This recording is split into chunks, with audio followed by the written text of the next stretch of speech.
whatever the instructions we get from the higher authorities, we need to follow that instructions. According to the instructions, if your reimbursement status is stated for 4 years, then we can give you original certificates. We also fought with the government, we did our trials also, but there is no improvement from the government. There is no any response from the government. So we need to run the university. We need to do our daily operations. Whatever the amount you pay to the university now, if the government once reimburses that amount, definitely we will again give that amount to you. We are not paying, we are not saying that amount will be with us only.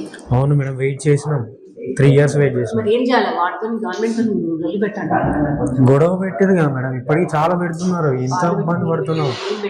ఇక future అంతా ఎట్లా అయిపోతుంది గొడవతో. గురించి మీరు ఆలోచించుకుంటున్నారు. అసలు government ఇట్లా చేస్తుంటే మేము అడ్మిషన్స్ తీసుకుంటాం. అవును మేడం, కన్నులు కూడా పెట్టవద్దు కదా మరి. మేమే తీసుకోవాలి. ఇప్పుడు ఇదంతా మాకు ఎందుకు చెప్పాలి? మీకు 10 మీకు ఒక స్టూడెంట్ అమ్మా, మాకు 100 స్టూడెంట్స్ 1000 స్టూడెంట్స్ కదా మరి. నాకు అర్థమైంది ఆమెకి ఎంత ఇబ్బందో నాకు అర్థమైంది. ఇప్పుడు మీ ఒక స్టూడెంట్ మాకు 100 స్టూడెంట్స్ మీ ప్రదేశ్ మాకు ఎంత ప్రాబ్లమ్స్ ఉంటాయి. అలా అని మూరుకోలేదు. మేము గవర్నమెంట్ తో ఫైట్ చేసాం. ఎవరు వచ్చినా కూడా అదే చెప్తున్నాను. ఇప్పుడు అందరికి ఒకటి రూల్ చిన్న, మీకు జాబ్ వచ్చిన వాళ్ళు ఎవరుంటే కొన్ని పైసలు కట్టుకుని వెళ్ళిపోండి. సర్టిఫికేట్స్ ఏం కావాలో కొన్ని తీసుకోండి, అన్ని ఇచ్చేస్తారు. పైసలు కట్టేస్తే డబ్బులు లేకపోతే ఇలా సార్, పైసలు లేకపోతే ఏం చేయలేము. సర్టిఫికేట్స్ ఎవరు క్లియర్ గా ఎవరు ఇదే మాట మీరు చెప్తారా సార్? రేపు జేఏసీ వాళ్ళు వస్తారు సార్, జేఎన్టీ నుంచి. జేఏసీ కాదు ఎవరన్నా రాని, అదే ముచ్చట చెప్తాం. అదే సార్, అందరికి ఇదే మాట చెప్తారు. ఎక్కడికి సార్ ఒకటి జీవో ఇష్యూ చేసి సార్ 24 లో. ఆ జీవో మాకేం రాలేదు, మీకు సంబంధం లేదు సార్. ఆ జీవో ఏందో మాకు రాలేదు. హైయర్ ఎడ్యుకేషన్ కౌన్సిల్ వాళ్ళే రిలీజ్ చేసారు కదా సార్. రైట్, ఓకే, వాళ్ళని అడుగు, కౌన్సిలర్ అడుగు. ఎవరిని అడగాలి సార్? అప్రోచ్ అయితే వాళ్ళు చెప్తారు.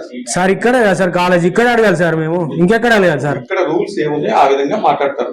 ఇక్కడ అందరికి ఎట్లా చేస్తారో ప్రతి ఒక్కరికి అట్లా. అంటే మీరు రూల్స్ ఒబే చేయరా సార్? జీవోలను ఒబే చేయరా మీరు? హైయర్ ఎడ్యుకేషన్ కౌన్సిల్ వాళ్ళే కదా సార్ రిలీజ్ చేసింది, అయితే వాళ్ళే కదా సార్. మీరు వాటిని పట్టించుకోరా సార్? వాటితో మీకు అవసరం లేదు, పని లేదా సార్? మాకు పైసలు కడితే సర్టిఫికెట్లు ఇస్తాం, పైసలు కట్టకపోతే సర్టిఫికెట్లు ఇవ్వం. అవును సార్, మేము చెప్తున్నాం. ఇప్పుడు జేఎన్టీయూ సార్, జేఎన్టీయూ మేము ఒక రిప్రజెంటేషన్ ఇచ్చినాం.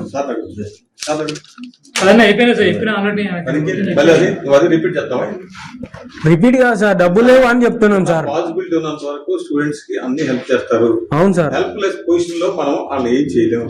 మేనేజ్మెంట్ ఏ విధంగా చెప్తే ఆ విధంగా నడుచుకుంటారు, గంతే చిన్న. నేను అందుకని సింపుల్ గా నేను చెప్తున్నా, మేనేజ్మెంట్ మాకు ఇన్స్ట్రక్షన్స్ ఏమి ఇస్తే అదే ఫాలో అప్ చేస్తారు వాళ్ళు.